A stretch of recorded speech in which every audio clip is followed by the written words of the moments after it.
자, 안녕하세요. 안녕하세요. 네, 지역사회 간호 담당하고 있는 김영입니다. 자, 지역사회 간호학책이 엄청 두껍잖아요. 근데 어떤 분들이 그거를 서브노트를 만들고 계시더라고요. 일일이 손글씨로. 그죠? 정말 시간도 없는데. 그래서 제가 이제 서브노트를 만들었습니다. 그러니까 여러분들이 생각하시기에, 내가 되게 중요하다고 생각했는데 별 표시는 없고, 또 내가 중요하지 않다고 생각했는데 무슨 표시가 돼 있어. 라고 이 책을 보시면서 그걸 느낄 겁니다. 결국 여러분들이 생각하는 걸 포스트잇에 붙여서, 근데 포스트잇에 정리를 해서 여기다 붙이면 여러분만의 완벽한 서브노트가 된다는 거죠. 그렇죠? 자, 그러면 이 서브노트, 이 핵심 노트의 사용 설명서 좀 들어가겠습니다. 자, 별표가 하나가 있는 게 있을 거예요. 자, 요거는 기출 문제가 한 번 제출됐다, 출제가 됐다. 이렇게 생각하시면 되고요. 그 다음에 별표 2개는 기출문제가 2번 정도 됐다. 그죠? 그럼 별표가 3개는요. 이거는 3번 이상 됐다. 라고 보시면 될 것 같고, 특히 요거는 엄청 중요하구나. 그러니까 이거는 무조건 외우고, 무조건 암기하고, 무조건 이해를 해야 되겠다. 라고 생각하시면 되고요. 그 다음에, 이 별표가 없는 것들은 안 해도 되나요? 아니에요. 그것도 언젠가는 나올 확률이 있습니다. 그래서 제가 그거를 좀 제시를 한 거고, 또 어떤 때는 보시면 파란색 글씨가 있을 거예요. 파란색 글씨. 자, 요거는 여러분들이 반드시 암기해야 되는 단어들이라고 보시면 돼요. 그래서 이 파란색 글씨를 제가 가로놓기를 하고 싶었는데, 그러긴 좀 그래서 그냥 파란색 글씨를 만들어 놓은 거거든요. 그러니까 이런 것들은 반드시 암기를 해야 된다라고 생각을 해 주시면 될 것 같고요. 그죠? 자, 그 다음에 요 정도로만 좀 하시면 될 것 같은데, 제가 일단 시간이 없기 때문에 되게 양이 좀 많아요. 그러니까 핵심 정리를 했지만 양이 많아요. 그래서 좀 시간을 빨리빨리 할 건데, 그러다 보니까 제가 말을 빨리 하면 여러분이 잘 못 쫓아오시더라고요. 그래서 제가 천천히 할 거고, 어떤 내용이 있고, 여기는 어떤 것들을 좀 신경 써라 라고 알려드릴 겁니다. 이 정도로 간단히 끝낼 거고, 자, 요번 1시간 동안에 뭐를 할 거냐면, 일단 정책 얘기가 들어와요. 근데 정책에 대해서는 그렇게 시험 문제가 많이 나오진 않더라고요. 근데 얘가 안 나올 애가 아니거든요. 그래서 제가 제시를 한 거고, 그 다음에 건강에 대해서 나올 거예요. 건강에 대해서는 건강 모형이 있습니다. 자, 여기에는 우리가 알고 있는 생의학적 모형, 총체적 모형 이런 것들이 있는데, 이 중에서 대부분 간호학 체계, 간호학 학교에서 배우는 간호학 체계는 크게 생의학적 모형하고 총체적 모델이 나오더라고요. 그래서 요 정도만 좀 알고 계시면 되지 않을까라는 생각을 좀 했습니다.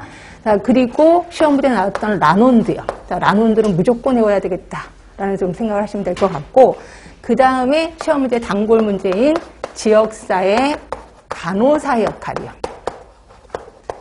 시험 문제 엄청 많이 나옵니다. 근데 웬만하면 다 맞으시더라고요. 그래서 이것도 제가 제일 중요한 2가지만 제시하고 나머지는 그냥 제목만 달랑달랑 달았다. 이렇게 생각하시면 되고요. 그 다음에 엄청 중요한 역사 얘기가 나올 거예요. 자, 역사 얘기는 크게 둘로 접근해 들어갔습니다. 외국의 역사가 있고 대한민국 한국의 역사가 있을 거예요. 자, 한국의 역사도 크게 셋으로 나뉘는 건 아실 거예요. 이것도 좀 이따 다시 설명 들어가는데, 특히 한국의 역사에 대해서는 조금 신경을 써야 되겠다 하시면 되고, 특히 한국의 역사 같은 경우는 다시 또 셋으로 나누긴 하는데 가장 큰 게 2개거든요. 하나가 보건간호가 있었고, 또 하나가 지역사회 간호가 있었단 말이에요. 이 2개를 구분하는 방법을 좀 알아야 되겠다. 이거는 암기라기보다는 이해 쪽으로 가시면 돼. 보건간호가 어떤 시대인지, 지역사회 간호가 어떤 시대인지. 그래서 이해 쪽으로 가시면 훨씬 편할 겁니다. 이것도 좀 이따 볼 거고요. 그 다음에 이제 행정으로 가셔서 적정 보건의료 서비스의 조건. 적정 보건의료 서비스의 조건. 요거는 단순하게 구구단 의료도시 외울 거라고 보시면 될 것 같고, 그 다음에 사회경제적 특성. 제목만 갖고도 다 내가 들었었던 거다라고 생각을 하셔야 돼. 사회경제적 특성은 얘도 시험 문제 종종 나오는 애니까 좀 신경을 써야 되겠다. 그 다음이 우리가 알고 있는 보건의료 체계의 구성 요소. 보건의료 체계의 구성 요소. 요게 아무래도 중요할 거예요. 그래서 요 부분에 대해서도 제가 부원 설명 들어갈 겁니다. 요 부분이 좀 중요하기 때문에. 자, 그 다음으로 중요한 게 진료비 보상 지불제도. 진료비 지불제도요. 우리가 알고 있는 행위별 수가제. 시험 문제 매번 나오는 건 아시죠? 근데 이것도 그렇게 틀리신 분은 없더라고요. 이거 틀리시면 절대로 안 됩니다. 이거는 웬만하면 다 맞으셔서 이것도 제가 그렇게 가볍게 좀 터치해서 들어갈 겁니다. 요게 1시간 동안 배울 거예요. 그러니까 여러분들 마음속에 딱 하고 지금부터 스타트 하겠습니다. 자, 맨 처음에 정책에서는 책이 처음에 그 194쪽일 겁니다. 194쪽에 보시면 보건정책의 결정, 그래서 그 단계가 있을 거예요. 정책 의제 설정 과정, 그다음에 정책 결정, 집행, 평가, 종결. 그래서 요 순서를 외우시면 좋은데 순서 외우기가 좀 힘들어요. 그럼 첫 번째라도 좀 외워두세요. 첫 번째, 정책 의제 형성 과정은 뭐냐면 국가가 1년 살림살이를 하죠. 1년 동안에 국민이 갖고 있는 문제 중에서 어떤 문제를 해결해 줄까라고 문제를 뽑는 과정을 정책의제 형성 과정이라고 표현했고요.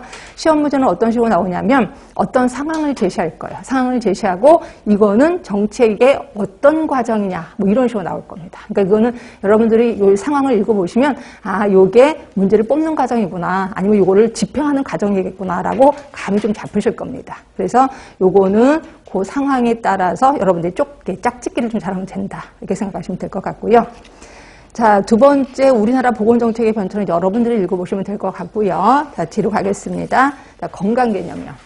자, 건강개념은 크게 생의학적 개념, 그 다음에 생태학적 개념, 또 사회생태학적 개념, 그 다음에 총체적 개념, 이렇게 있는데 요것만 우리 알자. 생의학적하고 총체적 개념만 알자라고 표현했고요. 자, 생의학적 개념은 뭐예요? 숙주라는 몸에 병원체가 들어가. 그러면 나는 병이 생기는 거죠. 근데 병원체가 나갔어. 그럼 나는 건강한 거다. 결국 숙주와 병원체 간의 관계다라고 보시면 되고요. 요건 뭐부터 시작해? 심신 이론론이야, 이원론이야? 이원론이죠. 이원론에서부터 출발을 한다. 그래서 요게 지금 생각하면 말도 안 되지만 지금 의사들의 사고방식이 요거거든요. 생의학적 모델. 예. 그래서 요게 계속해서 시험 문제에 나올 수도 있다, 보시면 될 것 같고요. 자, 그런데 비해서 총체적 모형은 4가지에 의해서 좌지우지된다라고 표현했거든요. 4가지가 뭐냐면 일단 숙주를 인체 생리라고 했죠. 인체 생리. 그리고 병원체를 몽땅 묶어서 우리 뭐라고 했냐면 환경이라고 했어요. 환경. 자, 그 다음에 또 하나가 뭐가 있어요? 생활 습관이 있죠. 그 다음에 보건의료 시스템, 보건의료 서비스가 있어요. 쓰시진 않으셔도 될 거야. 책에 있을 겁니다. 그러면서 이때 뭐라 그랬냐면 제일 큰 건 뭐다? 제일 큰 거. 예, 생활 습관 50%다 라고 표현했고, 인체 생리나 환경은 똑같이 20. 그리고 얘는 10%다라고 표현해서 요거 생활 습관이 제일 크다는 거, 요게 한번 시험 문제가 나왔었을 겁니다. 그래서 요 4가지에 의해서 좌지우지된다라고 했고, 이거랑 똑같이 얘기한 사람이 누구세요?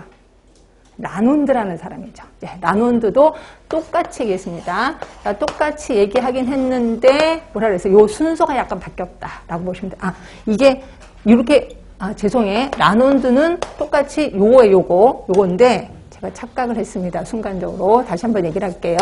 라논드는 생활습관 50, 그 다음에 인체생리 환경 똑같이 20. 그 다음에 보건의료 시스템 10%. 예, 이런 거고요. 총체적 모델은 그냥 4개. 이렇게만 기억하시면 돼요. 이 순서까지 굳이 외우실 필요는 없고. 이렇게 알아두시면 되고요. 그래서 총체적 모델 거기 써 있으니까 넘어가겠습니다. 줄은 안 치고 넘어갈게요. 자, 라논드. 자, 라논드가 거기 써 있죠. 인간, 거기 보건의료 생활방식 50, 환경 20, 그 다음에 인간 생물학. 저는 이거를 인체 생리라고 표현한 거고요. 그 다음에 보건의료 체계 10%. 그래서 요게 라논드. 그래서 라논드 건 좀 기억을 해 두셨으면 좋겠고, 그 다음에 요즘 조금 뜨고 있는 게 건강영양 피라미드. 아직까지 시험 문제 한 번은 나온 적은 없습니다.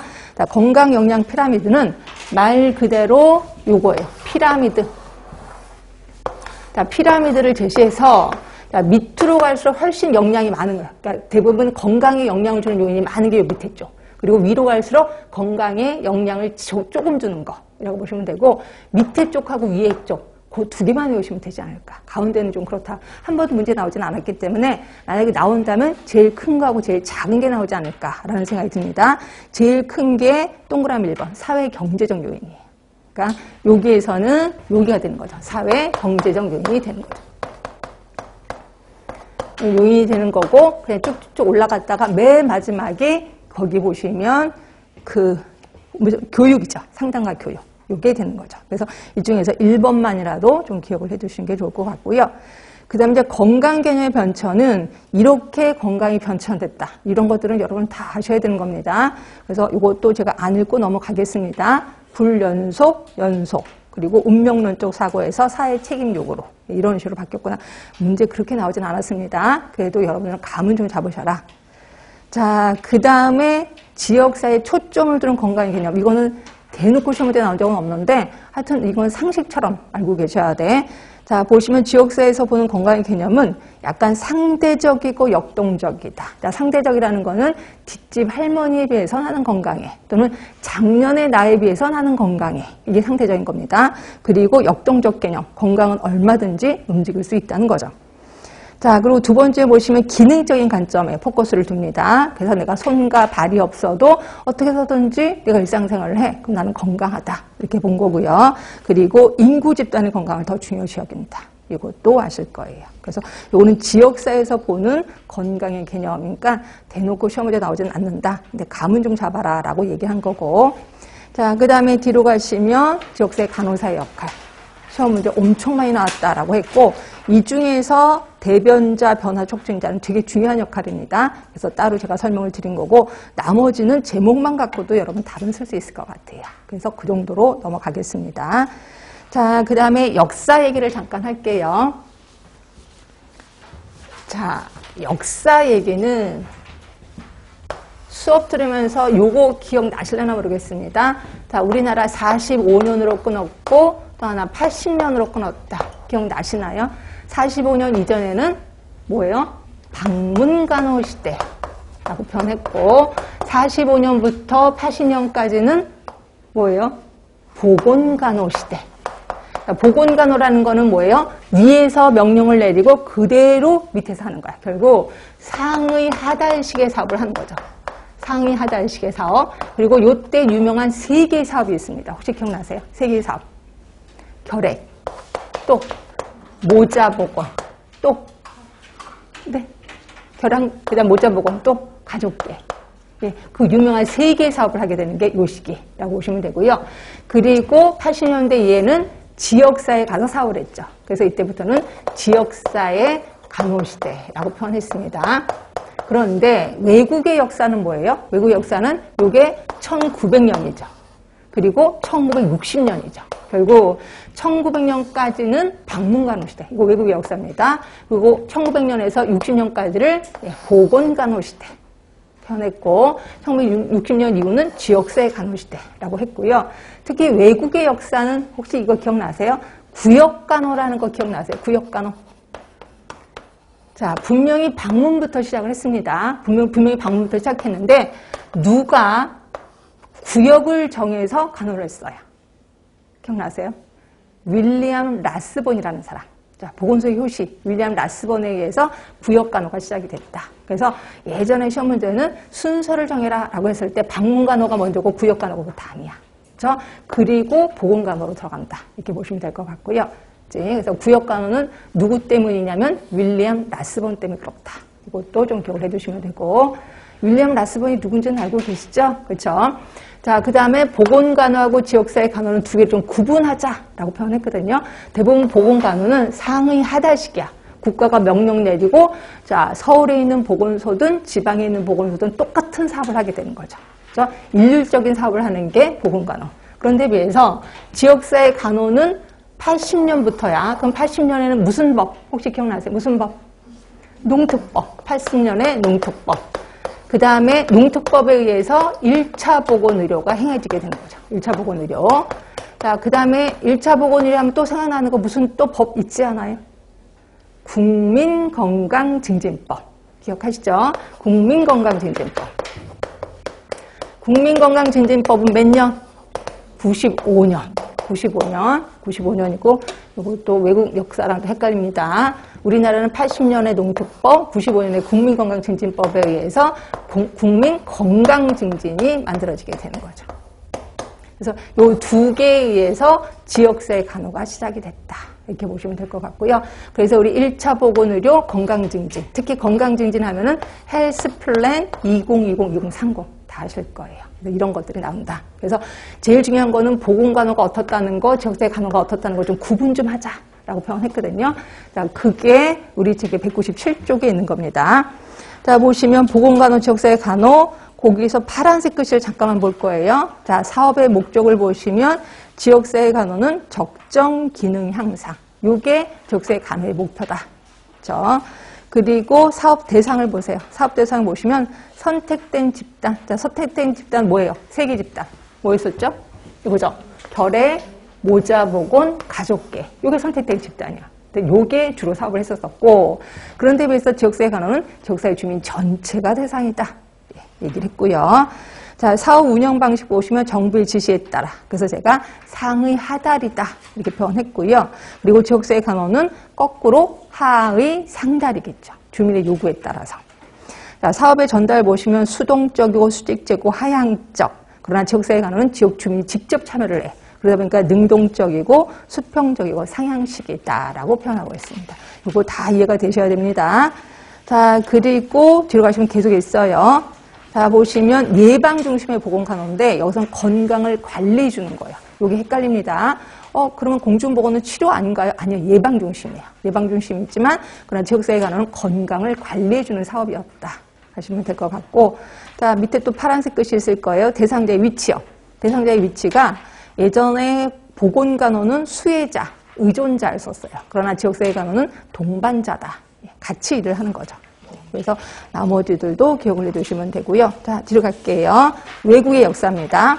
외국의 역사는 거기 박스에 보시면 1900년 이전, 그리고 뒤로 가시면 1900년에서 1960년까지, 그리고 1960년 이후를 지역사회 간호다. 이건 외국의 역사입니다. 그럼 여기에서 몇몇 사람만 좀 기억해 두시면 되는데, 일단 자, 방문간호 시대로 오셔서 맨 처음에 페베 간호에 보이셔서 페베, 이분은 방문간호의 그러니까 최초의 간호사입니다. 자, 최초의 간호사 방문부터 시작을 했다.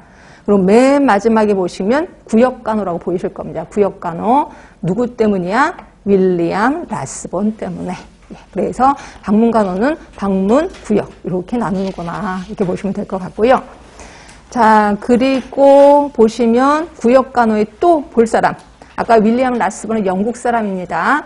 미국 사람 있죠? 누구세요? 왈드. 왈드도 기억해 두셔야 되겠죠? 왈드는 뉴욕 방문간호사회의 모체가 됩니다. 그래서 릴리안 왈드, 그 다음에 아까 말한 라스본 좀 기억을 해두시고, 그 다음에 보건간호시대, 지역사회 간호시대는 그렇게 외울 건 없어요. 그런데 지역사회 간호시대 잠깐 보세요. 거기에 보시면 1차 보건의료 구소련의 알마타 알고 계시죠? 네. 그리고 건강증진은 86년에 캐나다 오타와 알고 계실 거예요. 요거는 우리나라가 아니라 외국입니다. 외국. 네, 이렇게 살아두시면 되고요. 그 다음에 우리나라 역사는 시험 문제 엄청 많이 나오고 외울 거 되게 많다. 연도별로 외워라 라고 제가 표현했었을 거예요. 자, 요거는 어쩔 수가 없어. 자꾸 외우셔야 돼.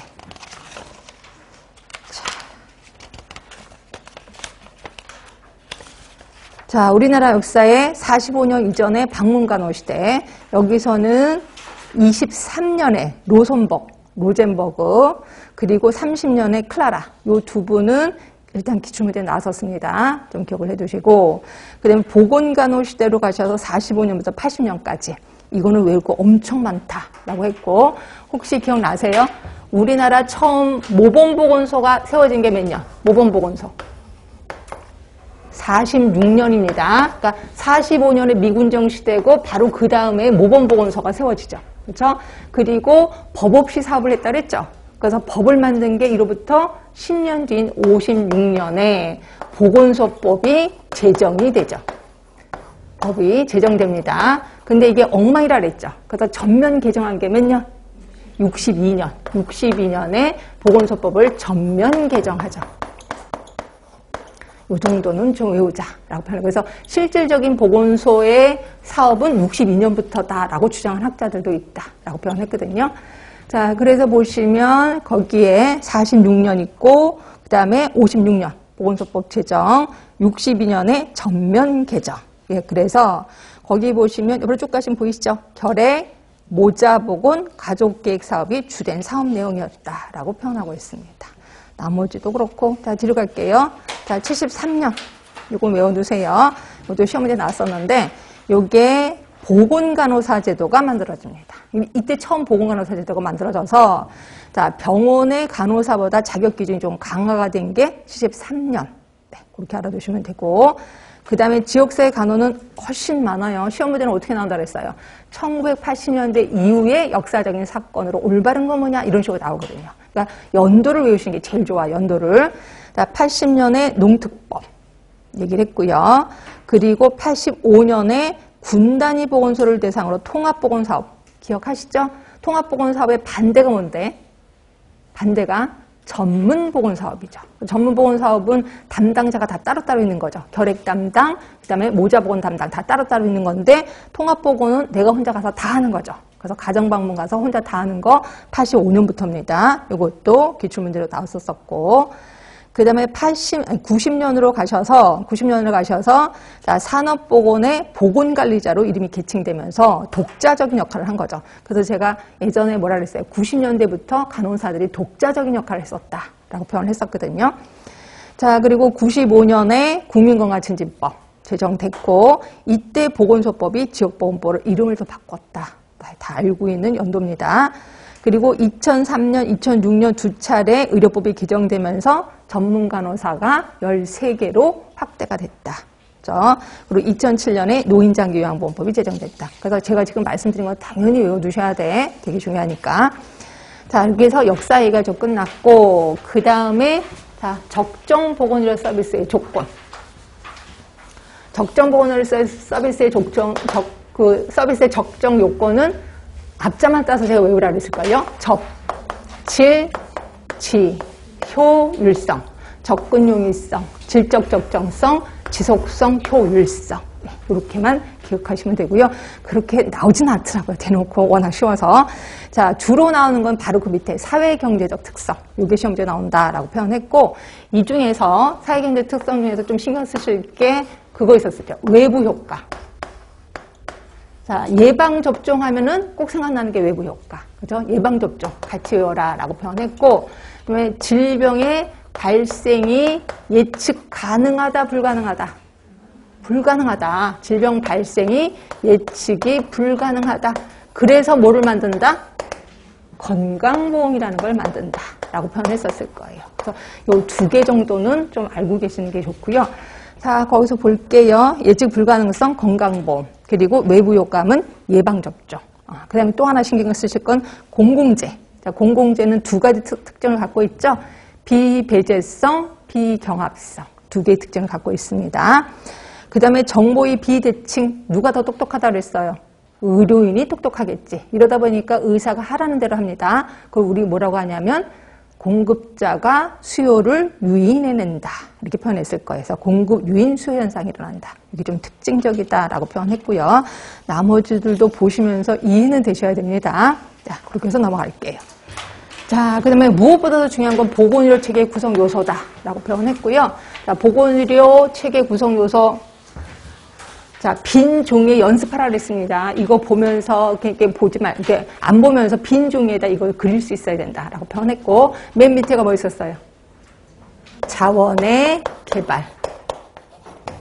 자, 개발된 자원의 조직화. 그리고 자원이 조직이 됐으니까 돈이 있어야 되겠죠. 재원 들어갑니다. 그리고 또 관리 또는 행정이 들어가는 거죠. 맨 꼭대기에 뭐예요? 보건의료 서비스가 제공되는 거죠. 그래서 이 5개는 무조건 외우자라고 표현했고, 이 중에서 자원이요. 자, 자원은 뭐가 있었어요? 4개 있었었는데, 인력, 또 시설, 또 장비 및 물자, 그 다음에 지식까지, 보건의료 관련 지식까지. 이 중에서 시험 문제는 인력과 시설이 시험 문제 나왔다라고 표현했고요. 인력에 대해서는 우리 크게 2가지로 접근했었을 거예요. 의료법에서 제시하고 있는 인력. 그리고 또 하나가 보건의료 기본법에서 제시하고 있는 인력 있었을 겁니다.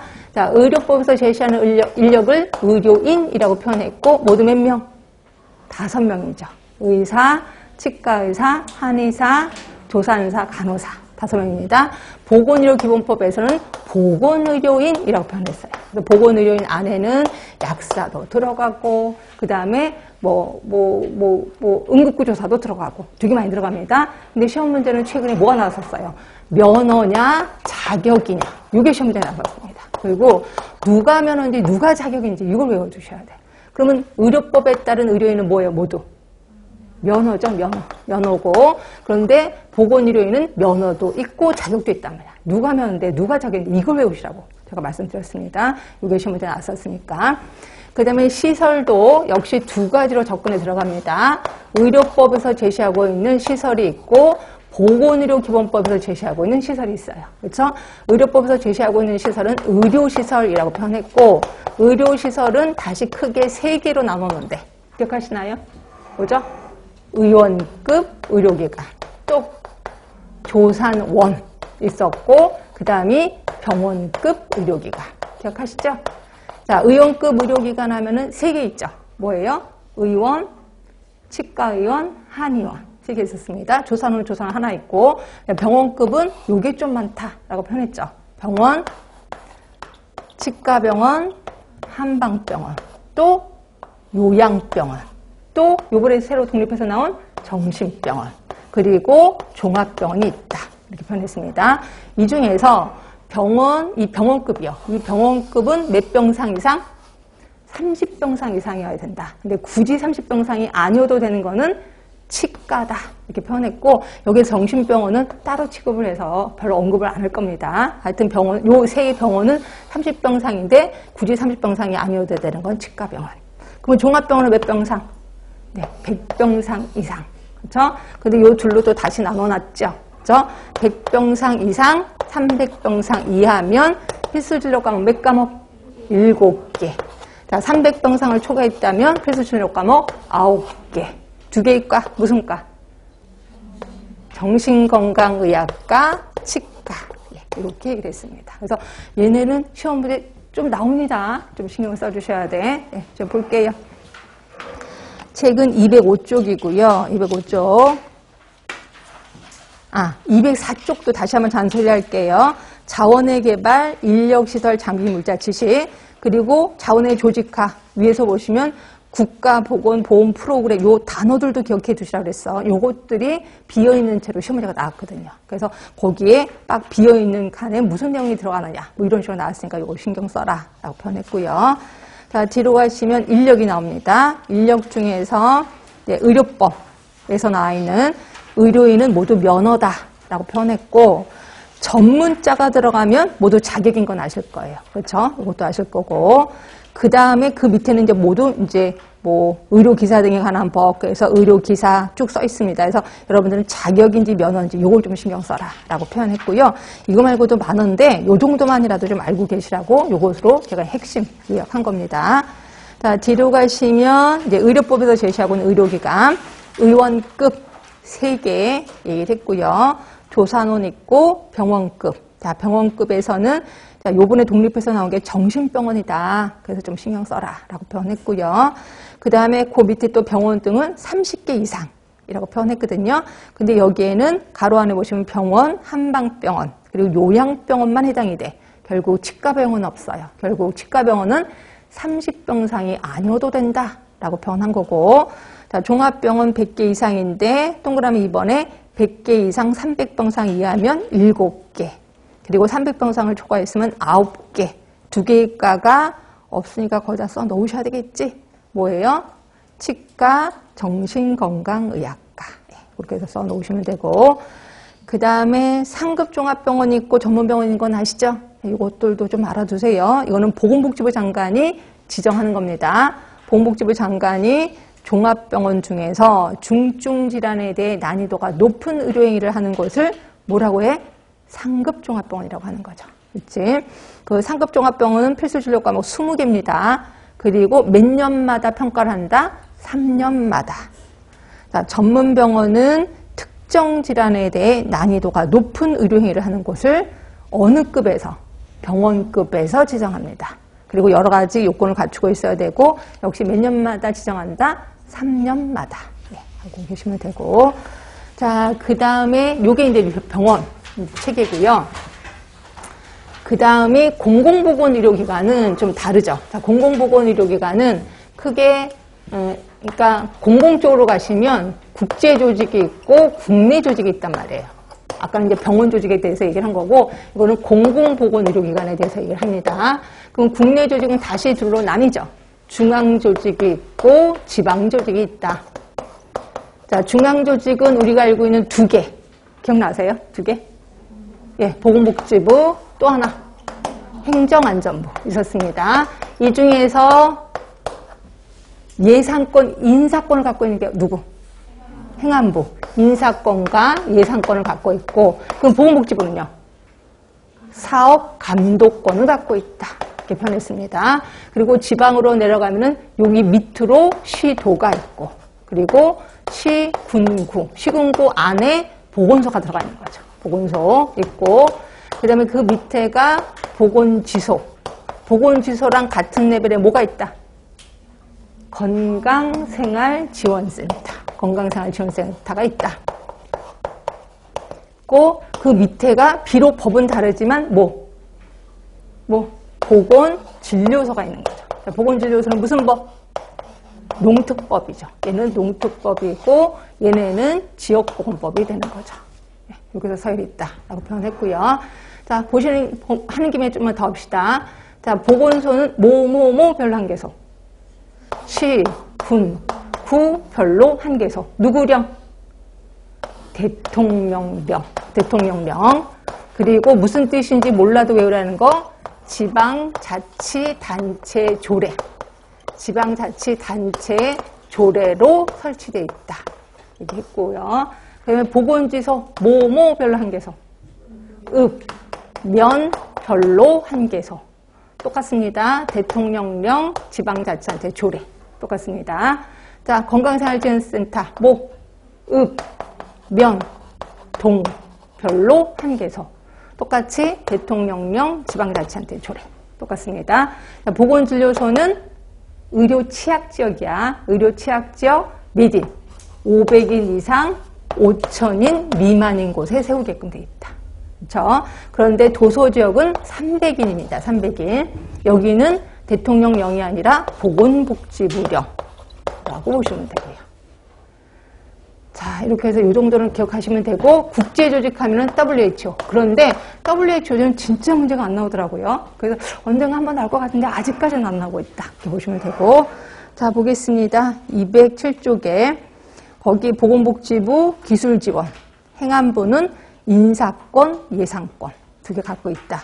보건소, 시군구별로 한 개소, 제가 대통령령, 지방자치단체 조례 좀 쓰시라고 얘기를 했고, 보건지소, 진료소까지 얘기를 했습니다. 그리고 보건의료원, 얘는 의료원이잖아요. 병원의 요건을 갖춘 보건소, 병원이니까 몇 병상 이상? 30병상 이상. 네. 그리고 건강생활지원센터, 면, 동별로 한 개소. 예, 이렇게 해서 알고 계시면 되고, 자, WHO는 비록 시험 문제는 안 나왔지만 이것만이라도 외우자라고 표현했는데 48년 4월 7일 발족을 했습니다. 그래서 4월 7일이 세계보건의 날이라고 표현했고요. 본부는 스위스 제네바에 있고 6개의 지역사무소가 있는데 이 중에서 하나만 외우자라고 표현했거든요. 왜냐하면 그 하나가 우리 대한민국에 들어가 있거든요. 어디냐면 서태평양 지역사무소. 그리고 여기는 본부가 어디에 있냐면 필리핀의 마닐라에 있다. 이렇게 표현했습니다. 이것만이라도 외우자라고 표현한 거고요. 자, 그래서 우리 지금 조직화가 끝난 겁니다. 조직화는 그 정도로 보시면 되고, 그 다음에 관리 같은 경우는 뭐 그냥 관리 따로 배우시니까 저 안 할 거고, 그 다음에 재원 하지 말고 일단 보건 서비스부터 먼저 할게요. 그래서 요 3개가 주 요소예요. 요 3개가, 위아래 요 3개가 주 요소고, 나머지는 부차적인 요소다라고 보시면 돼요. 그래서 보건 서비스는 크게 몇 차로 나눠서 하냐면, 1차, 2차, 3차로 나눠서 서비스를 제공한다. 아실 거예요. 그래서 1차 예방이 뭔지, 2차 예방이 뭔지, 3차 예방이 뭔지 연습을 좀 해자. 요 시험 문제 좀 자주 나온다. 그런데 헷갈린다라고 했는데 일단 1차는 우리가 알고 있는 그냥 순수한 예방. 예방에는 적극적인 예방이 있고 소극적인 예방이 있다라고 표현했고 적극적인 예방은 건강을 증진하는 거죠. 소극적인 예방은 예방접종 맞는 거라고 표현했고요. 그다음에 2차 예방은 조기 검진, 조기 발견, 조기 치료 이런 것들이 들어가는 거고 3차 예방이 재활 이렇게 들어가시면 되죠. 그래서 여러분들 그냥 교육하면 무조건 1차 이러면 절대로 안 돼요. 병원에 있는 환자를 대상으로 교육을 했어. 그럼 여기 2차일 확률도 있고 그리고 지역사회에 가서 고혈압 환자들에게 약을 제대로 드셔야 됩니다라고 잔소리 비슷하게 보건교육을 했어. 그럼 이거는 재활 쪽에 들어가는 거죠. 그래서 어떻게 보건교육을 했느냐에 따라서 1차, 2차, 3차가 좀 달라진다라고 좀 신경을 써라라고 얘기를 했고요. 자, 그리고 거기서 이제 1차, 2차, 3차 다 썼으니까 보시면 되고 자, 그 다음에 국민보건의료비. 이 국민보건의료비는 이 재원, 요거 하나 남았습니다. 국민보건의료비는 되게 중요하거든요. 근데 시험문제 그렇게 자주 나오진 않아요. 나오긴 나오는데 그렇게 자주 나오진 않아서 좀 그게 안타깝긴 하는데 일단 국민의료비는 크게 두 가지로 나뉘죠. 국민의료비. 하나가 뭐예요? 크게 잠깐만. 맨 처음에 그치 경상의료비. 그치? 그러니까 직접의료비죠. 직접의료비하고 그 다음에 투자의료비. 직접의료를 다른 말로 경상의료비라고 하는 거죠. 경상의료비는 또 다시 둘로 나뉘죠. 어떻게 나눠요? 개인 의료비, 그 다음에 집합보건의료비. 그래서 집합보건의료비는 보건소에서 어떤 사업을 해. 그런 것들을 집합보건의료비라고 표현했습니다. 그래서 이렇게 좀 구분되고. 그래서 경상의료비에 해당되는 게 뭐냐? 뭐 이런 식으로 나올 확률이 많아요. 그래서 경상의료비는 개인의료비하고 집합보건의료비 합쳐서 그렇구나. 이렇게 보시면 되고, 국가 간의 비교를 할 때는 국가 간의 국민의료비를 비교하면 요거 갖고만 비교하거든요. 그래서 경상의료비는 조금 신경을 써주시는 게 좋아. 그러니까 예전에는 투자의료비까지 같이 비교를 했다가 투자의료비는 국가마다 다르기 때문에 이건 신경 쓰지 말고 이것만 갖고 국가 간의 비교를 하자라고 표현하고 있습니다. 그래서 이건 좀 신경 써주시면 되고 이러한 국민의료비가 시간이 갈수록 증가가 된다라고 했어요. 그렇죠? 증가 요인이 있을 거예요. 그리고 이거를 억제하기 위한 방안이 있을 거예요. 억제 방안. 그래서 요걸 좀 신경 쓰라라고 표현했고 증가 요인은 또 다시 셋으로 나눴죠. 어떻게 나눴어요? 하나가 수요의 증가, 그 다음에 생산 비용의 증가, 그 다음에 의료기술의 발전. 그래서 크게 세 개로 나눴고 수요의 증가는 시험 문제 따로 나올 수도 있다라고 표현했거든요. 수요의 증가는 크게 또 다시 넷으로 나눴죠. 넷이 뭐였었냐면 하나가 뭐였었어요? 예, 경제가 잘 살아서 그래. 말 그래서 잘 살아서 그래. 그 다음에 또 하나가 노령화돼서 그래. 그렇죠? 가장 큰 거 뭐였었어? 가장 큰 거. 네, 건강보험이에요. 건강보험 때문에 그래. 그리고 사회 간접 시설이 확충돼서 그래. 말 그대로 교통 편의변해서 그래. 라고 표현했었을 거예요. 그래서 이건 따로 외워라. 라고 얘기를 했고, 생산 비용은 말 그대로 의료인들의 봉급이 올라가서 그래. 그렇죠? 그리고 또 하나가 재료비가 가격이 상승돼서 그래. 이렇게 해서 보시는 거죠. 그래서 얘보다는 이 수요의 증가 쪽에 좀 포커스를 두시는 게 좋을 것 같아요. 그죠? 자, 그럼 이걸 억제하는 방안입니다. 억제하는 방안에는 수요자 측의 수요를, 그러니까 말 그대로 소비자 쪽에 하는 게 있고, 또 하나 공급자 쪽, 그 다음에 국가가 이제 관여를 하는 게 있는데, 특히 이 소비자 쪽이요. 병원에 못 오게끔 하는 거. 어떻게 못 오게끔 한다고 했어요? 본인에게 일부 부담을 시키는 거죠. 그래서 본인 일부 부담금이 여기에 들어가는 거죠. 근데 솔직히 본인 일부 부담금은 장기적인 정책이어야 돼? 단기적인 정책이어야 돼? 단기적인 거여야 되지. 이거를 너무 오랫동안 하면은 돈 없는 사람들이 병원에 못 가게 된단 말이에요. 그래서 이거는 단기적인 정책에 그쳐야 된다. 그럼 장기적인 정책은 이쪽이죠. 이쪽. 그렇죠? 그래서 장기적인 정책은 이쪽에 맞는데 예를 들어서 사전 지불 제도가 있고 사후 지불 제도가 있어요. 무슨 소린지 아시죠? 사전 지불 제도가 뭐가 있어요? 아니, 사후 지불 제도가 뭐 있어요? 이거부터 얘기해 주실래? 사후 지불 제도는 하나밖에 없는데. 하나? 그렇지, 행위별수까지. 행위별수까지고 나머지 사전 지불 제도는 뭐 인두제, 총괄계약 이런 것들. 그러면 이렇게 사후 지불 제도로 가는 게 좋아요? 사전 지불 제도로 가는 게 좋아요? 사전 지불 제도로 가는 게 의료비가 억제가 된다. 이렇게 보시면 됩니다. 그래서 이런 것들은 모두 장기적인 정책이어야 된다라고 보시면 되는 거죠. 그렇지? 자, 그러면 일단 여기까지 보겠습니다. 자, 국민의료비, 개인의료비, 집합보건의료비 다 얘기를 했고, 그 다음에 의료비의 증가, 이 중에서 수요의 증가가 중요하다라고 표현했고, 여기는 4가지 출판해서 드렸고, 그 다음에 생산비용, 의료기술, 의학기술 발전. 그래서 요 3가지에 의해서 의료비가 끝도 없이 올라간다라고 표현했고, 그 다음에 억제책입니다. 억제책에는 소비자 측면, 의료 제공자 측면, 국가 통제 측면. 그래서 소비자 측면에는 본인에게 일부 부담시킨다라고 표현했는데 이거 시험 문제 안 나오더라고요. 그래서 제가 그냥 아무 파란색 글씨도 안 해놓고 그냥 이렇게 제시한 거예요. 그래서 이걸 혹시 이해가 안 되시면 그냥 슬쩍 넘어가는 것도 괜찮긴 해요. 혹시 우리나라에서 하고 있는 게 뭘까요? 지금 현재 요 4개 중에서 우리나라에서 지금 현재 하고 있는 거.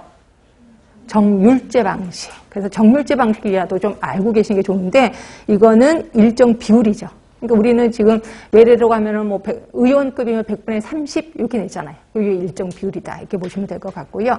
그다음에 의료 제공자 측면에서는 사전 지불 제도로 가는 게 좋겠다라고 표현했고 이 중에서 아까 말한 대로 소비자 측면의 본인 일부 부담금은 단기 정책에 그쳐야 된다라고 표현했고 그다음에 의료 제공자 측면이나 국가 통제 측면은 이건 장기적인 정책으로 가야 된다라고 보시면 됩니다. 그래서 뭐가 장기고 뭐가 단기인지 이걸 좀 구분해 두시면 될 것 같고요.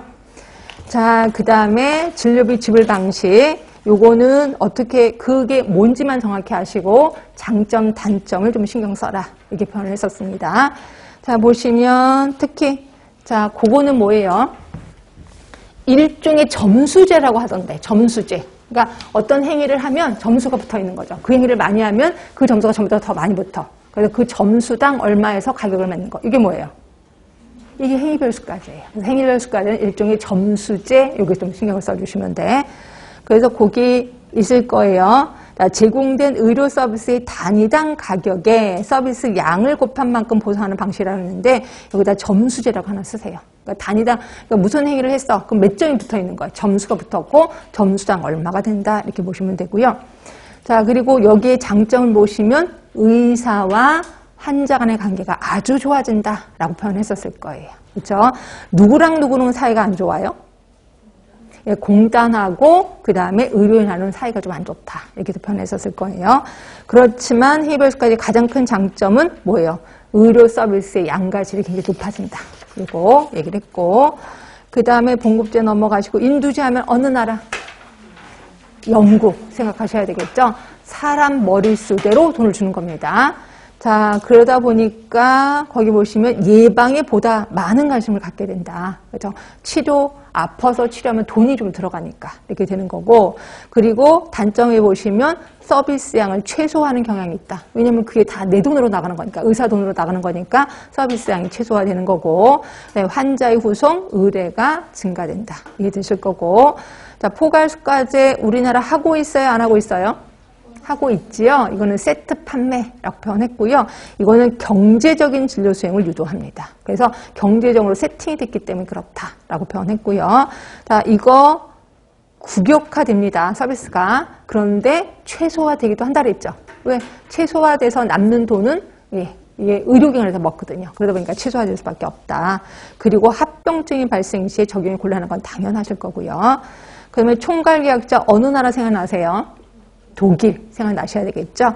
그래서 독일은 지불자 측과 진료자 측이 진료보수 총액을 사전에 계약을 하는 거죠. 그래서 이거를 총괄계약제 또는 총액계약제라고 표현하는 거고 자, 요거는 가장 큰 특징이 이거예요. 의료인이 자율적으로 억제 가능하다는 거죠. 자, 뭔 소린지 아시죠? 의료인 잠깐 보시면 계약을 했어. 여기 조합하고 병의원이 계약을 해서 총액을 준단 말이야. 그럼 총액을 갖고 여기 있는 의사들이 서로 나눠 먹어야 되는데 내가 의료인을 많이 갖고 돈을 많이 가져가면 다른 의사들이 싫어할 거 아니에요. 그러다 보니까 의료인들끼리 자율적으로 우리 억제하자. 요 정도만 하자라고 얘기한다는 거죠. 자율적으로 억제가 가능하다라고 보시면 되고 그 다음에 또 하나 특징은 진료비 계약을 둘러싼 교섭의 어려움으로 혼란을 겪게 된다. 결국 그 계약하는 날이 12월이야. 그럼 12월에는 좀 이따 계약할 거니까 기존의 환자들이 오면은 좀 싫어할 경향이 있다. 이렇게 보시면 될 것 같아요. 그다음에 상대가치 수까지 있지요. 우리나라에서 하는 거 3가지 골라보세요. 우리나라에서 하는 거. 행위별 수까지 또 하나. 포괄 수까지 또 하나. 상대가치수가제. 요 세 개는 우리나라에서 하고 있다. 상대가치수가제는 뭐가 기본에 깔려 있다? 예? 상대가치수가제는 뭐가 기본에 깔려 있다? 행위별 수가제가 깔려 있다. 행위별 수가제가 깔려 있는데 행위 하나하나마다 가치를 매기는 거다라고 표현했습니다. 그래서 어떻게 얘기했냐면 내가 근무 중에 수술하는 경우 또는 응급으로 나와서 수술하는 경우 어디가 더 값어치가 있어요? 응급이 더 값어치가 있다. 그래서 여기는 1.2배를 해주고 여기는 오히려 깎아버리는 거죠. 0.8배.